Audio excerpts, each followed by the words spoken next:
Hello and welcome back to Kinky History, the podcast where we discuss all the saucy little secrets they definitely left out of your history books. I am your host, Esme Louise James, and today we are talking about one of my favourite authors of all time. You have probably heard of Hans Christian Andersen.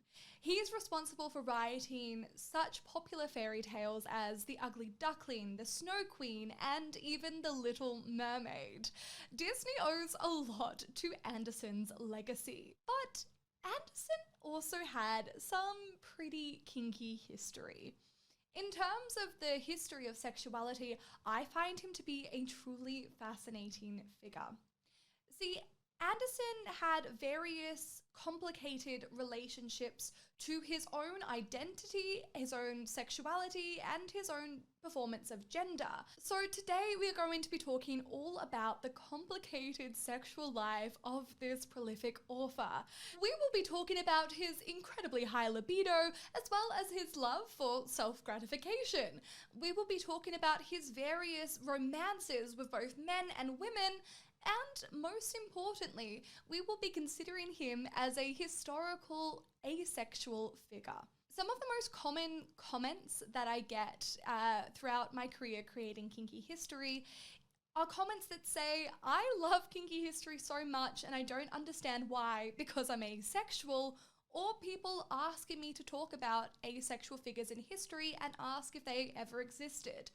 That's one of the reasons I really want to talk about Andersen today, because I think he marks such a fantastic example of a historical figure that is widely recognized as being asexual, but his experience also demonstrates the spectrum of asexuality. So asexuality is a spectrum that takes multiple different factors into consideration. Things such as emotional attraction, emotional desire, romantic attraction, spiritual connection, and just to name a few. Some people will experience no sexual desire whatsoever, whereas other people will still choose to engage in self-gratifying activities.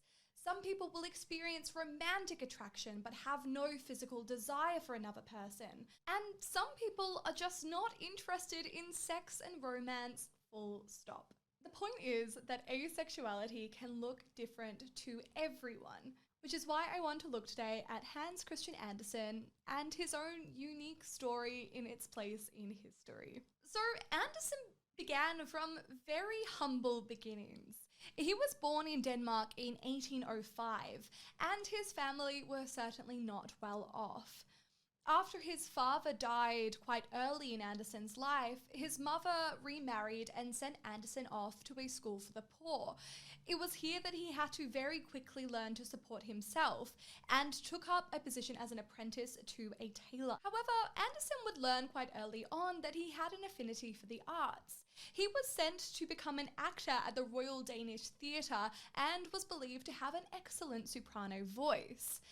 His director here encouraged him to pursue writing, believing that Andersen had the heart and soul of a poet. So on the verge of becoming a man, Andersen goes off to pursue his career in writing at a grammar school. However, this experience is truly traumatic to Andersen. Later on, when he would come to write his autobiography, he would remember this time as being continually subjected to abuse, which the school believed that he needed to go through to become a better man.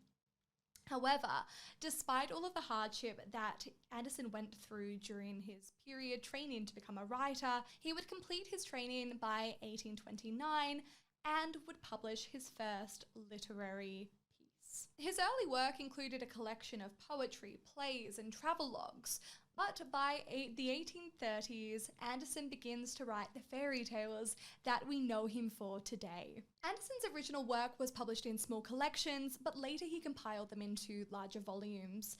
These include some of his famous tales, including The Little Mermaid, The Ugly Duckling, even The Emperor's New Clothes, and The Snow Queen.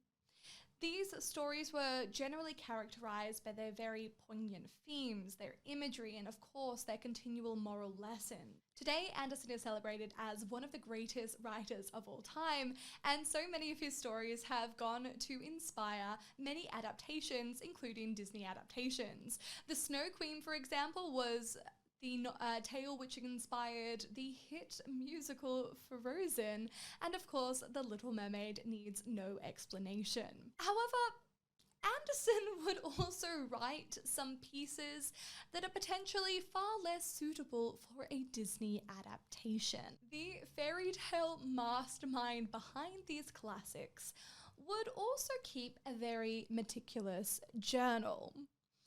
And in his journal, Andersen liked to document all of his daily activities, including how many times he masturbated. Andersen developed a key in his journals, and 2 crosses would symbolize that he had masturbated that day. And from this key, later historians have quite happily deduced that Andersen masturbated nearly every single day.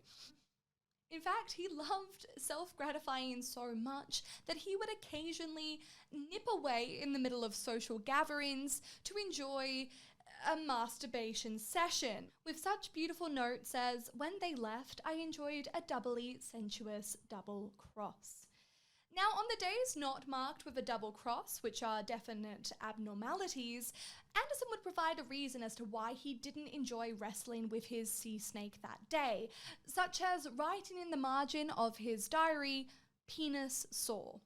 But despite Andersen's clearly high libido and love for self-gratification, he was also deeply unnerved by the thought of sexual interaction with another person, and these same diaries make that abundantly clear. Like this entry that happened on the 6th of January in 1834, where Andersen becomes completely overcome with fear at the sight of a naked woman. "She stood there, half naked. I felt my whole body tremble." Or in the same year, in February, where he says that 2 men came along and suggested women. "No, no," I cried, and went home where I soaked my head. Because of a lot of these journal entries, later biographers and historians have felt quite comfortable in saying that Andersen was likely an asexual figure. There are multiple examples in his diaries of him feeling completely overcome with anxiety and fear whenever there is a potential interaction of a sexual nature with another person. But this really introduces and complicates the question of asexuality. How can a man who enjoys wrestling with his sea snake on a near daily basis and would nip away to masturbate whenever he had guests in his house also find himself completely unnerved by seeing a lady in a state of half dress? Well, as well as considering Andersen an asexual figure, people have also suggested that he was likely by romantic meaning someone who was attracted to both men and women in Andersen's case. Our favourite lover of jerking the gherkin was also a hopeless romantic. Andersen would fall regularly in love with people who simply could not reciprocate his emotion. He fell in love with multiple women who were completely out of his reach, and many of his stories and famous fairy tales are believed to have been influenced by these experiences. Andersen was certainly a man who was desperate to be loved. He spent his entire life completely self-conscious about himself and about his appearance. And if you've ever seen a picture of Andersen or any descriptions of him, this is your time to Google. But he was described as a man who was unsightly, unnaturally tall, with a large protruding nose and a gangly features. I can't remember where that description comes from, but that's someone's very unflattering portrait of their friend. And he spent his whole life self-conscious about the way he looked. But he was a man who so desperately wanted to be loved. In his diary at one stage, he writes a plea to God for how much he wants to find the love of his life. "Almighty God, thee only have I, thou steerest my fate. I must give myself up to thee. Give me a livelihood, give me a bride. My blood wants love as much as my heart does." He was such a hopeless romantic that his first crush in his childhood wrote him a letter, and when Andersen died, that same letter was found in a chest of his most treasured possessions. He held on to that love for his entire life and the hope that that really represented. He would also have passionate love for the opera singer Jenny Lind, who would inspire his story called The Nightingale, and who was really the one woman that he pursued almost towards the end. At one stage, he got up the courage to propose to her via letter and handed it to her as she boarded the train. However, Jenny would very much turn him down, saying that she only saw him as a brother. In 1844, she writes, "Farewell. God bless and protect my brother in the sincere wish of his affectionate sister, Jenny." Andersen would go on to write and express his disappointment by portraying her as the anti-heroine in his story, the Snow Queen, which, if you've watched Frozen today, you would probably know that the Snow Queen was based on this story. So next time you see Elsa singing Let It Go, know that this was inspired by a rejection of Andersen's love. I feel like I would be doing everyone a disservice if I didn't go on a very quick tangent about my own kinky history with the Little Mermaid. As a little fun fact, I was actually in the Australian premiere of the Little Mermaid, playing one of Ariel's sisters. Shout out to my girl Ariel. But in the course of this production, I was completely having this massive crush on someone in the cast. And this has to be one of the most confusing moments of my entire life, because throughout the course of the show, this guy was dressed up as like a pufferfish, at one stage an entire lycra blue bodysuit playing a water droplet. And I think I must have had the most confused feelings getting the absolute hots on for someone who is literally dressed as a jellyfish. And I think one of the weirdest moments of my entire life was like backstage of the show, making out with this guy as he's still half in a pufferfish costume, and then just midway stopping to be like, I am fucking a pufferfish. And that's just like not something you can ever recover from. Like, I've studied sex my entire life and still I cannot understand that moment in my history of sexual experiences. The time I fucked a pufferfish as a mermaid. That's your overshare for this podcast episode. But it wasn't just women that Andersen would fall in love with. In the 19th century, it was quite commonplace, far more than it is today, for men to be very affectionate and passionate and express their emotion and feelings for one another as friends. Men expressing their emotions, what an absolutely radical idea. This was certainly not an era of awkward half hugs and unexpressed bromances. Men would regularly write, as women did, to express just how much they loved and appreciated others' friendship.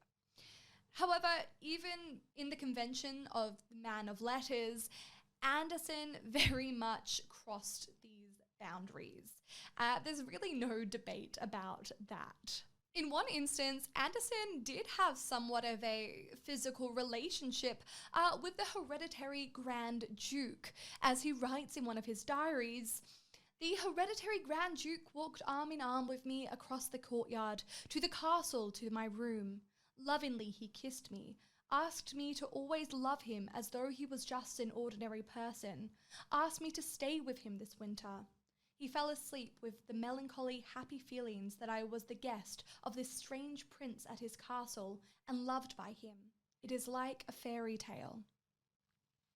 However, once again, Andersen's love does not work out for him.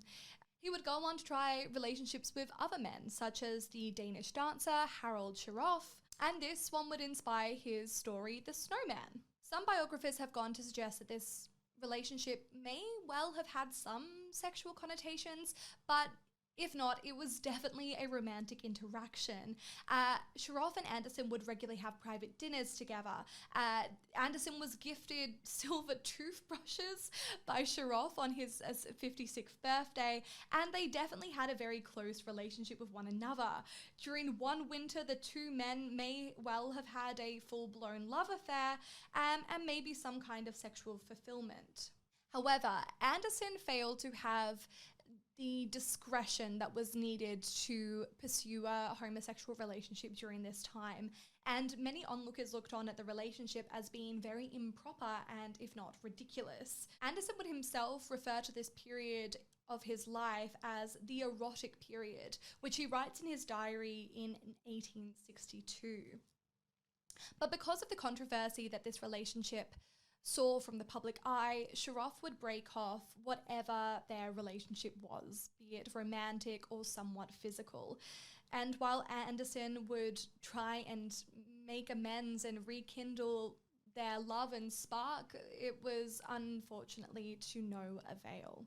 But Andersen had one relationship, which is really the focus of our discussion today. And it is with a man called Edvard Collin. And no, that is not the vampire from Twilight. It's Edvard Collin. But Edvard Collin and Andersen had an incredibly complicated relationship. And we can see from Andersen's letters that this was by no means a platonic relationship. I long for you, yes. This moment I long for you as if you were a lovely girl. No one have I ever wanted to thrash as much as you, but neither has anyone been loved so much by me as you. In another letter he writes, I languish for you as for a pretty Calambrian wench. My sentiments for you are those of a woman. The femininity of my nature and our friendship must remain a mystery.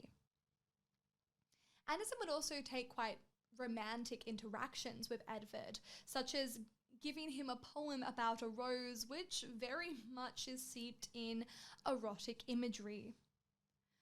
Rosebud so firm and round, lovely as a girl's mouth, I kiss you as my bride. It was quite interesting when I was first talking about Andersen on TikTok. Some of the comments pointed out something that I actually hadn't seen before, and this idea of Andersen expressing the femininity of my nature, continually associating like I have feelings for you as those of a woman, and continually placing himself in the woman's role, led some people in like the TikTok comments to question whether if Andersen lived today in an age where we talk about gender identity and gender diversity, would Andersen potentially have considered himself trans? Are these the unexpressed longings for someone who doesn't see themselves fit in their role? Because certainly in other places, Andersen continually talks about the fact that he feels a failure as a man, with all of the romantic sentiment that he has and his passion and love for other people. I mean, potentially that's another way to look at him. But once again, Andersen's love story doesn't have a happy ending. Edvard Collin cannot reciprocate the emotions that his friend feels for him. In fact, when Edvard Collin, again, not the vampire, comes to write his own autobiography, he actually talks about the distress that not being able to reciprocate Andersen's emotions caused to him. I found myself unable to respond to this love, and this caused the author much suffering, I know. In 1836, Edvard Collin would announce his engagement to be married, and this was absolutely devastating to Andersen. And while he initially took it pretty well, this really reached a tipping point for him. Collin refers to Andersen in a letter as his worthy friend, and Andersen absolutely snaps. Why do you call me your worthy friend? I don't want to be worthy. That is the most insipid, boring word you could use. Any fool can be called worthy. I have hotter blood than you and half of Copenhagen. Edvard, I feel so infuriated by this loathsome weather. I also long for you, to shake you, to see your hysterical laughter, to be able to walk away insulted and not come back home to you for 2 whole days. Andersen's kind of like role-playing here in a domestic relationship with Edvard, which I find really interesting in this letter. Like, he wants to be able to have these domestic fights and everything with his worthy friend, but, you know, that's just not possible. By the time the wedding comes around, Andersen decides not to attend.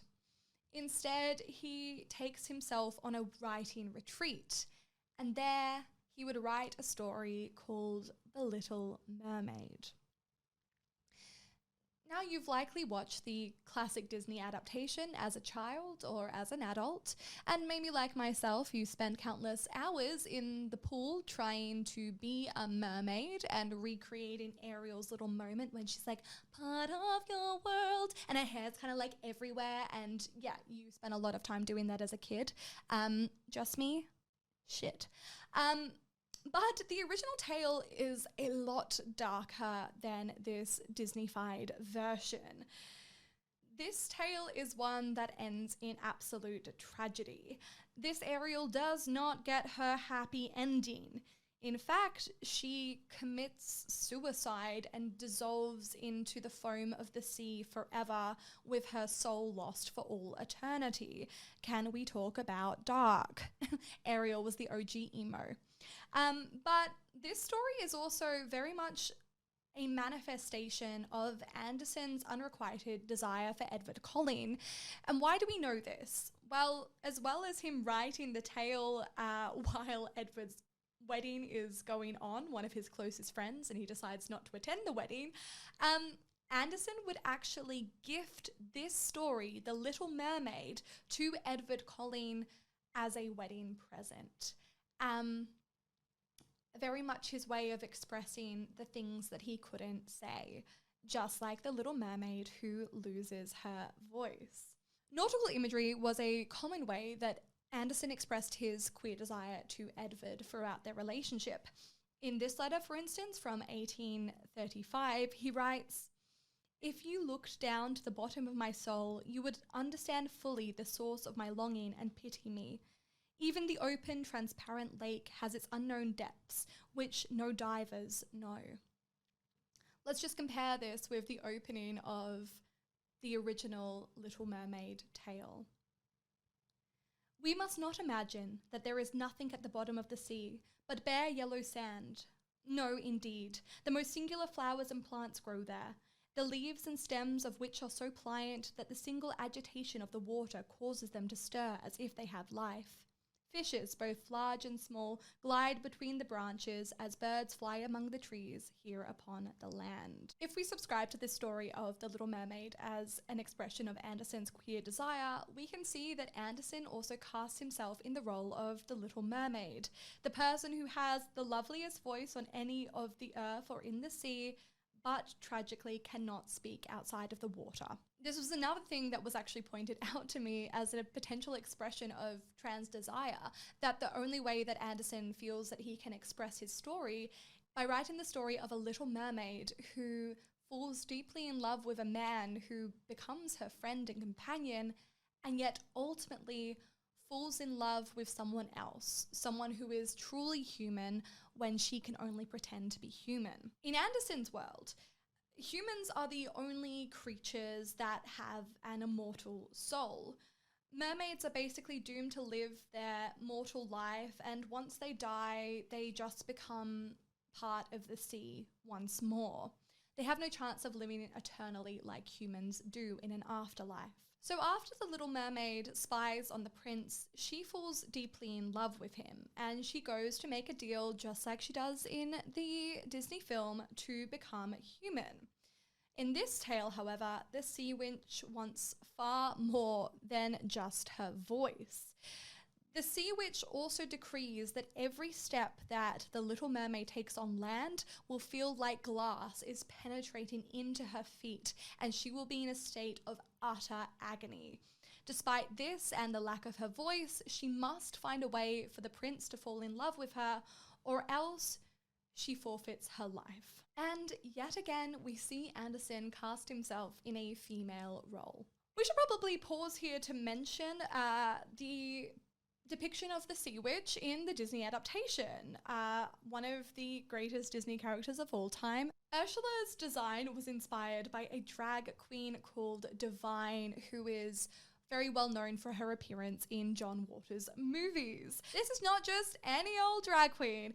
People magazine actually named Divine the drag queen of the century. This is the queen of all drag queens. But Ursula's character was very much modeled on Divine's kind of like trademark heavy eye makeup, her jewelry, and also her physical mannerisms were copied.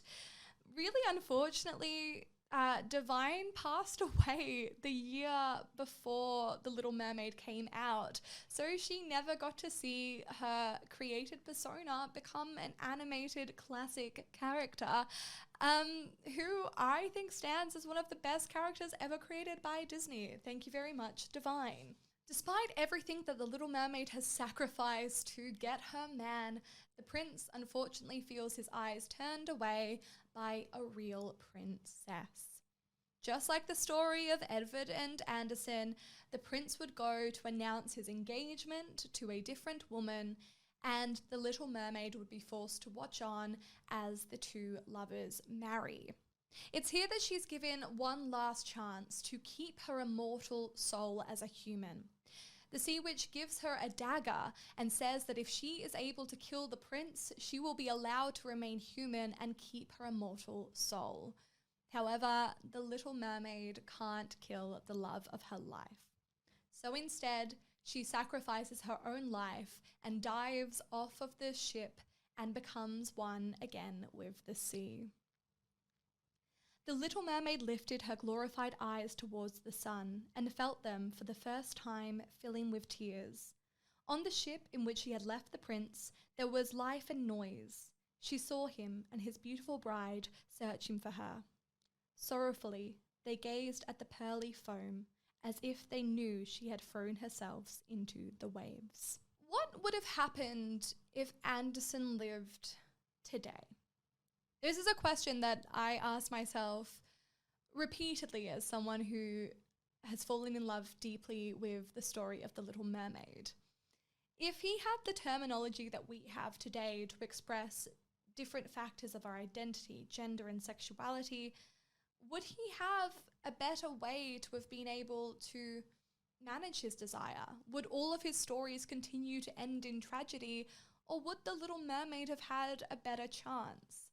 But instead, Andersen was left to write stories such as The Little Mermaid and The Ugly Duckling, continually feeling himself as an outcast in a society that he could never be understood by and he could never fully express himself within. If we had discussions such as asexuality and everything in his time, then perhaps he would have realized that his aversion to sexual interaction did not mean that he was dysfunctional, but he would also understand that that was a sexuality in its own right. And that is an understanding that we're only starting to come to terms with today. And while the dominant understanding is that Andersen was likely asexual, I think we can complicate this even further. There are arguments to be had that if we take the labels that we have today and the understandings of those and put them onto Andersen, we could see someone who experiences homosexual desire, but desire that is not allowed to be expressed within his very heteronormative world. There are arguments to be had that he was potentially bisexual, or there is arguments like we've kind of talked about that maybe he was actually expressing a trans identity. He is someone who had an incredibly high libido but also felt romance to both men and women. He's someone who felt himself completely adverse to the sight of beautiful women and yet could only understand his own identity by writing himself as a woman. Andersen is a truly fascinating person. And while his stories continue to be studied, celebrated, and loved, I think we need to do the same with Andersen as a person. Perhaps the greatest tragedy in all of Andersen's story is that discussions of sexual identity and asexuality only started to take place a few years after his death. As early as 1896, Hirschfeld, who was a very famous sexual researcher, made mention in some of his studies of people who experienced no sexual desire and attempted to legitimize this. Alfred Kingsley, who had come along at the start of the 1900s, created a category for people who experienced no socio-sexual contacts or relations, and this was included as a legitimate identity. So while asexuality didn't have a term, there were concepts to explain asexuality that are now about 100 years old. And Andersen is obviously a celebrated and famous figure to look to, but there were also other authors around his time that were experiencing the same kind of asexual desire. J.M. Barrie, the writer behind Peter Pan, is thought to have never consummated his marriage with his first wife. And he was also suspected by some of his very close acquaintances to never have had any sexual interaction or desire. As one of his nephews would write, "I don't believe that Uncle Jim ever experienced what one might call a stirring in the undergrowth for anyone. Man, woman, he was an innocent, and I think that's why he could write Peter Pan." Another author, George Bernard Shaw, expressed to his friends that the desires of the flesh had absolutely no interest for him. While he would go on to marry a political activist, this was basically done to avoid scandal that she would have otherwise endured by their choice to live together as friends, and she nursed him in his ill health. His wife Charlotte was also equally repulsed by the idea of sex, and the two remained in an unconsummated marriage until their death. And if we can find asexuality in some of the most famous figures of the period, then just imagine how many more existed in society but had no terminology or reference to understand their experience and to try and navigate it. Even today, there is such discrepancy in how many people would be considered asexual in our world today. Estimates in studies veer anywhere from 0.5% of the population to 3.5% of the population, which is a considerable difference in numbers. When I think of Andersen as a figure, he reminds me how important it is today that we do have access to education and understanding about our desires and sexuality. While some people on Facebook want to get really concerned that we're living in a world where labels have taken over and people need a label for everything, that point of view underestimates how important and vital labels can be in helping others find their identity. Just in having the term asexuality, in having the term biromantic, people can look to these labels and find empowerment in their own experiences. It can help people realize that what they're experiencing as a very complicated, messy sexuality actually has legitimacy, and it's been shared by people all throughout history. Through the use of these labels, we can tell a story. We can tell a story about someone's life, and we can tell a story about the place of sexuality all throughout history. So next time you're enjoying a good old sing-along to Under the Sea, remember that Andersen's stories and struggles with his unrequited queer romance are responsible for this fantastic emotional story that continues to resonate with us today. And let Andersen's story remind you that whether you believe it is better down where it's wetter or you prefer to keep it on dry land, that is entirely legitimate. I have been your host, Esme Louise James, and thank you so much for joining me once more at Kinky History. And if you're desperate for more, then you can swim on over to my Instagram, TikTok, or YouTube, or take the splash and sign up for Kinky History Uncensored on Sunroom for plenty exclusive lessons, spicy extras, and even to ask me all of your burning questions. And if not, don't worry, I will see you here next week on Kinky History. Sorry. Oh no, please don't include that. That was just me being an idiot. Under the sea, under the sea. Darling, it's better down where it's wetter. Take it from me.